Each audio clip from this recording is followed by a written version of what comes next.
Good evening, everybody. It is Patrick Vogelpool, your English professor, English 120, Fall 2014. Here is the research paper. Before I get started, there's two ways that I would look at doing research papers. One is the more traditional way, where you go in and a professor says, here's a range of subjects. Go and deliver me a unique paper by this date and use a bunch of sources. The way we're doing is a bit different. We're doing it where I give you a very specific thesis and you go out and prove it. There's two reasons for this. One, the first option where it's very broad and you have a ton of autonomy, that situation often leads to plagiarism and people just buying stuff on the internet that they don't really care about. So we're avoiding that. Not that I think you would at all. I just think I don't even want to put that risk out there for you. Secondly, those papers tend not to be that interesting, and professors and students have to typically negotiate what the latter's topic will be. And they're typically boring. So what we're doing is the opposite, and you'll start probably seeing a bit more of this, maybe even into 125 and some lit courses where you have a very specific question that the professor wants you to go out and find an answer to. Okay. It also allows me to be able to help you more because I have greater knowledge about what we're talking about. So there you go. It's not because I don't trust you, it's because I love you and I want you to succeed more than anything. Due Wednesday the 17th at 1 p.m. You're going to submit your research paper there as a PDF, .doc, or docx file.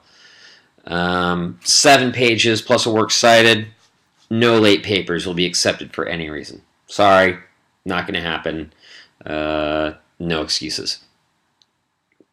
So the prompt is basically this. You have this essay that I put on Blackboard, which is called In Defense of Graphic Novels, written by a literary scholar named Catherine Strong Hansen, and she basically comes out and says graphic novels are a viable art form. They're viable literature. This isn't just a flash in the pan. This isn't just Mouse or Persepolis being these sort of exceptions to the rule. This is a legitimate art form. So for the research paper, what I need you to do is the following. Answer these questions, okay? First, what can graphic novels offer that traditional prose-only literature cannot offer? Conversely, what can't graphic novels do that traditional prose only, meaning words only, literature can do? Primary sources. So you have to use Blankett's Interpreter of Maladies in Defense of Graphic Novels. What you'll probably do is start here, right? And then you will probably do a compare and contrast in some way between these two texts.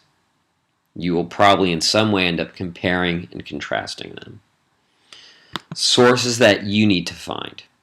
Okay, just 4, but they have to be good. And this is where I will press you the next couple weeks to really go out and find good stuff. Review of Interpreter of Maladies from a newspaper, magazine, or literary journal. Journal? What's a journal, Patrick? I don't know, Patrick. You're now talking to yourself. I would go to like a major newspaper, New York Times, LA Times, San Francisco Chronicle, Chicago Tribune, I believe, one of the big Texas papers. That's where you're going to find a really high quality, thoughtful review that gets into more of the themes and stuff like that.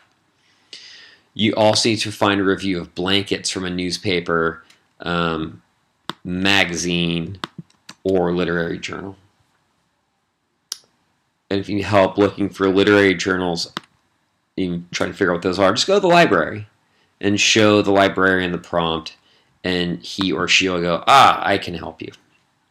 Another scholarly essay on the history, impact, or aesthetic, the sort of norms, the rules, if you will, for making a well-done graphic novel.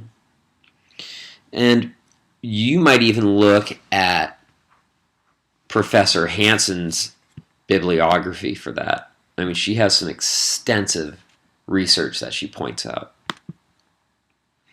In an interview with a graphic novelist other than Craig Thompson. So what does someone else other than Craig Thompson have to say about their art form? You're expected to quote all mandatory sources at least 3 times. So that's 9 quotes. You're expected to quote each secondary source at least once. 1, 2, 3, 4.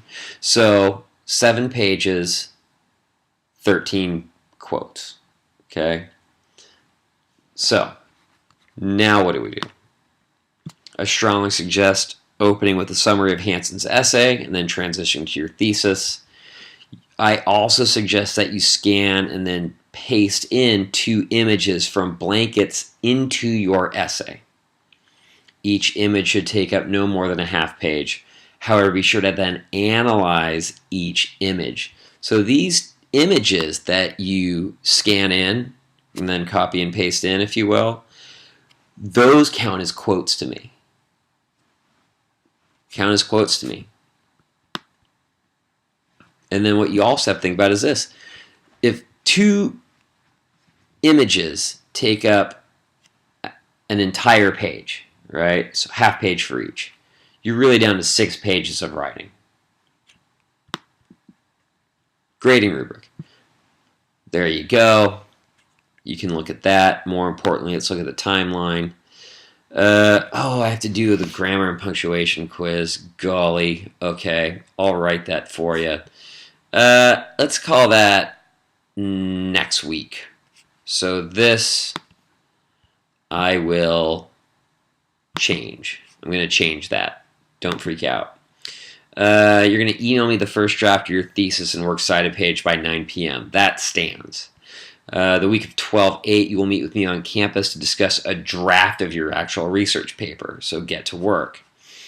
Sunday, 12/14, will be the last day I can offer notes on full drafts of research papers. I just can't do it.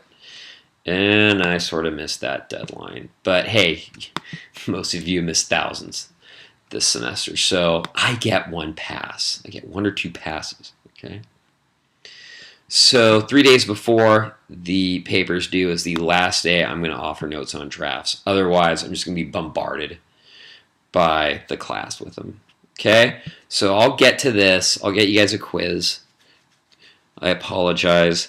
And then the 2nd, you have this due, and then the 8th we'll do this, and then we do that, and the paper's due the 17th, and then you are on to 125. So if you have questions, let me know, and I will see you on the other side of Thanksgiving. Have a great, safe holiday. You are a really good group of students, and I enjoy all of you immensely. So have a great holiday, and know that I am thinking well of you. Goodbye.